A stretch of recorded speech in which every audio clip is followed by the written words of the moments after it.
ऋषेंद्र जी, मैं आपसे पूछना चाहूँगा, सबसे पहले तो मैं आपसे उत्तराखंड में कंप्यूटर शिक्षा की अनिवार्यता है, उस पर सवाल पूछना चाहूँगा। उसके साथ-साथ मैं आपको ऐड करके एक सवाल और पूछना चाहूँगा कि जो हमारे उत्तराखंड के युवा हैं, क्या वो युवा अमेज़न के जेफ बेजोस या हम बात करें माइक्रोसॉफ्ट के बिल गेट्स की तरह नहीं बन सकते?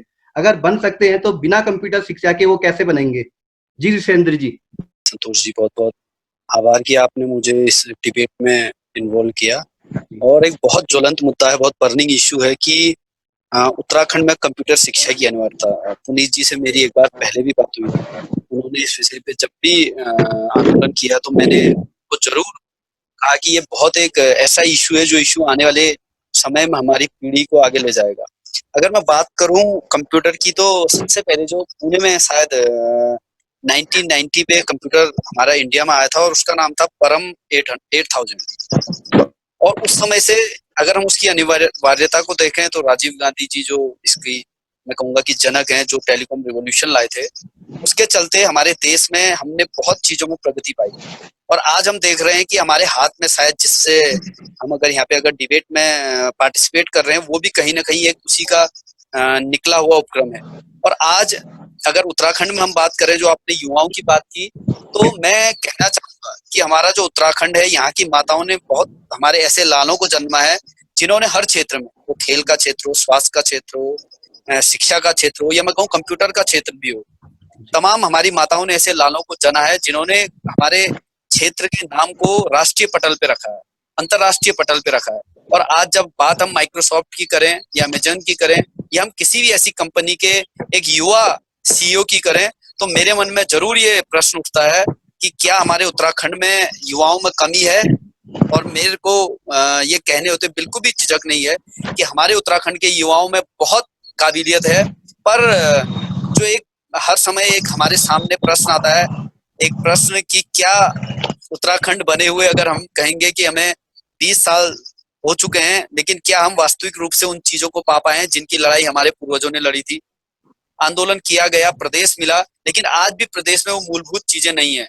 अगर कोई मैं अगर पुनीत जी को जोड़ते हुए कहूँ तो इनका पूरा संगठन एक लड़ाई लड़ रहा है, जी। लेकिन मैं नहीं देखता कि कोई आम व्यक्ति या कोई और क्षेत्र के लोग उनके लड़ाई में भागीदार बन रहे हैं। तो एक ये बहुत ज्वलंत मुद्दा है।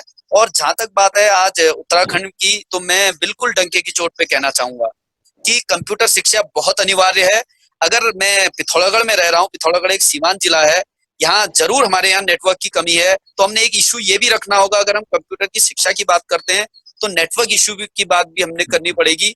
मैं सरकार से भी, हमारे प्रधानमंत्री नरेंद्र मोदी हैं, उन्होंने जो अभी न्यू एजुकेशन पॉलिसी निकाली है 2020, अगर वो सच में अपनी बातों पे कायम रहते हैं, वैसे तो आपको पता है वो कहते कुछ और हैं और करते कुछ और हैं, लेकिन अगर वो सच में हमारे देश के, हमारे, और मैं खास तौर से कहूंगा उत्तराखंड के युवाओं और बच्चों के भविष्य के बारे में सोचते हैं, ताकि वो प्रथम पंक्ति में खड़े होने के लिए क्षमता अपनी बना सकें, तो वो जरूर कंप्यूटर की शिक्षा को इसमें लाएंगे, ये मेरा मानना है।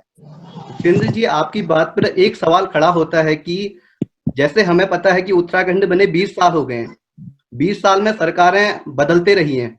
आखिर में कमी कहाँ पे रह गई? जैसे पुनीत जी हैं, ये करीब 2008 से आंदोलन कर रहे हैं, जिनने मैंने इनका डेटा देखा। काफ़ी ज दैनिक जागरण, अमर उजाला हर बार कवर अप किया जा रहा है, लेकिन कमी कहाँ पे रह रही है? क्योंकि सरकारें तो बदलती रही हैं उत्तराखंड में, लेकिन कंप्यूटर शिक्षा को अनिवार्य अभी तक नहीं किया गया। जी, ऋषेंद्र।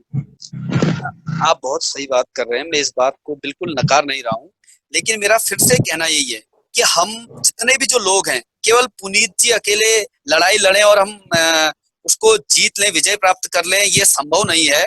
तो इसमें हर वर्ग से, आज आपने एक बहुत बढ़िया पहल की है, इस पहल से कहीं ना कहीं जो एसी के कमरों में बड़े नेता बैठे हों, किसी भी पार्टी के हों, उनके कानों में जरूर जू एक रहेगी कि हाँ, कंप्यूटर की शिक्षा अनिवार्य है। अगर पुनीत जी इस लड़ाई को लड़ रहे हैं, पुनीत जी जैसे और भी जितने लोग हैं, हो सकता है क्षमता में कम है, तो ये हमारा दायित्व बनता है, हम जितने भी जो लोग सामाजिक लोग हैं, जो समाज के ज्वलंत मुद्दों को उठाने का काम करते हैं, तो हमारा भी दायित्व बनता है हर क्षेत्र के व्यक्ति का कि इससे जुड़े। और जहां तक बात आपने जो आप कहना चाहते हैं कि भाई सरकारें बदलती रही, सरकारें हर सरकार रही, तो हमारी सरकार से मैं आपको अगर बताऊं तो इस बारे में हमने, जब हम एनएसयूआई में हुआ करते, तो हमने जरूर उनके सामने रखा, लेकिन जो हरीश रावत जी की सरकार थी वो 1 साल सरकार रही, उसके बाद राष्ट्रपति शासन, कहीं ना कहीं उस सरकार में बहुत सी परेशानियां रही। 2 साल 2.5 साल की सरकार में उन्होंने मूलभूत चीजों की तरफ ध्यान केंद्रित किया। और मैं कहना चाहूंगा कि ये भी एक बहुत अहम मुद्दा है। अगर आने वाले समय में 2022 में अगर उत्तराखंड की जनता का आशीर्वाद अगर हम कांग्रेस जनों को मिलता है तो जरूर जो पुनीत जी की आवाज है को उसको हम ऊपर तक पहुंचाएंगे।